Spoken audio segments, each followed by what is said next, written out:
Waumini wa Kikristo wamehimizwa kuisikiliza na kutii sauti ya Mungu wanapoitwa kutumika katika shamba la Bwana, kwa kuwa ni mapenzi ya Mungu kumwona mwanadamu anakubali wito wake na kuwa mfuasi wa Yesu Kristo. Ujumbe huo umetolewa katika ibada iliyoambatana na tukio la kumwaga aliyekuwa mchungaji kiongozi wa usharika wa Tunduma, Mchungaji Ezekiel Mwandugulile, pamoja na kumkaribisha mchungaji mpya. Akihubiri katika ibada hiyo, mwinjilisti wa usharika huo Bedson Mbilinyi amesema waumini wakitii sauti ya Mungu wataokolewa na kupokea neema yake. Ameongeza kuwa kila jambo linalofanyika ndani ya Mungu ni kwa neema yake na kwamba neema hiyo ni zawadi ya bure ambayo haiwezi kulipiwa na mwanadamu yeyote. Kichwa chetu cha somo kinasema neema ya Mungu yatuokoa. Neema ya Mungu yatuokoa. Anasema wote wanaokuja kwa Yesu wanakuja kwa sababu wametii sauti ya neema waliopewa na Mungu. Mungu aliupenda ulimwengu akamtoa huyu Yesu Kristo aje ulimwenguni ili kila anayemwamini asipotee bali awe na uzima wa milele. Sasa hii neema tumeipata bure. Hakuna Mkristo yeyote ambaye ameweza kugharamia kwa gharama yake hata pate neema ya wokovu, hata mpate huyu Yesu ambaye anamkiri. Tumeipata kwa neema tu, kwa njia ya Yesu Kristo. Huyu Yesu Kristo aliyekubali kuiacha enzi yake aje kwetu, ajitoe, awe kiunganishi kwenye maisha ya mwanadamu na Mungu, atupatanishe, atuunganishe sisi na Mungu ambaye tulikuwa tumetengana naye kwa ajili ya maovu. Baada ya kupewa nafasi ya kutoa salamu, Mchungaji Ezekiel Mwandugulile amewashukuru waumini kwa ushirikiano waliompa katika kipindi chote cha huduma yake. Kwa upande wake, mchungaji mpya, Mchungaji Gebonia Mwashanila, amesema anatamani kuona ushirikiano huo ukiendelea ili kazi ya Mungu isonge mbele. Wote tunafahamu kwamba kuachana ni huzuni, na hii huzuni ni ya pande zote mbili, upande wetu na upande wenu mlio wengi. Lakini hii ni kutokana na mazoea tuliozoeana kwa muda mrefu. Naomba mtuombee huko tunapoenda, msiache kutuombea, na nitaomba hata hapa tu mwishoni fanya maombi kwa ajili yetu.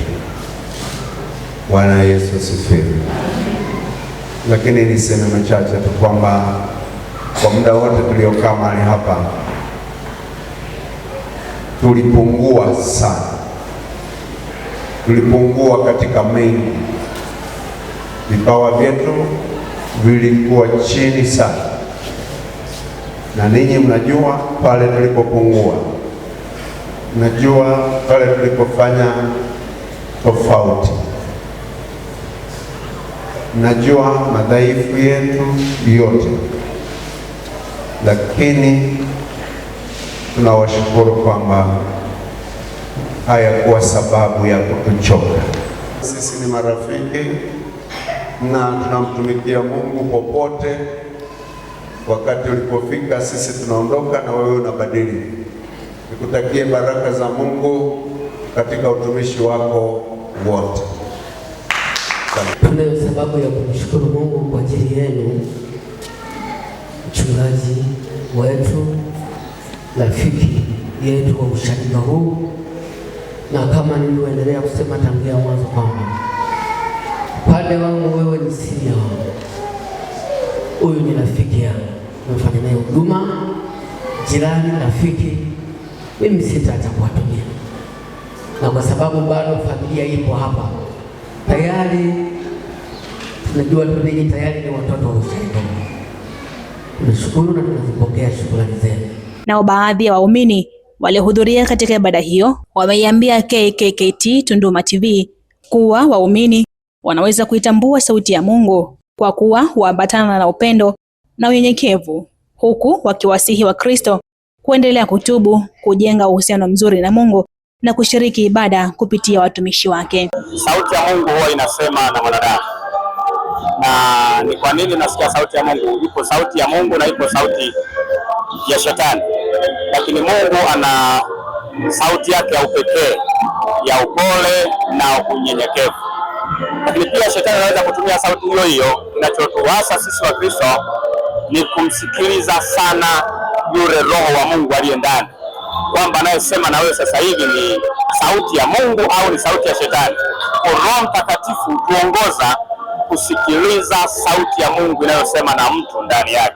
Sema karibu baba yetu mchungaji mgeni, tuko pamoja nawe na tutashirikiana pamoja nawe kama mchungaji aliyepita. Hakutakuwa na ubaguzi wowote, tutashirikiana bega kwa bega kwa sababu tunakupenda, tunakupokea kwa moyo wote na tunakukaribisha sana sana katika ushirika wetu. Usiache kwenda kanisani kwa maana tunatiwa moyo, tunakuwa washindi tunapokwenda kanisani.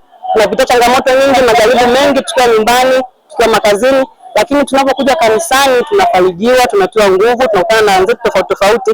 Hivyo tunaweza kusahau changamoto zetu na matatizo yetu mbalimbali na kuwa pamoja kwa umoja kama watoto wa Mungu.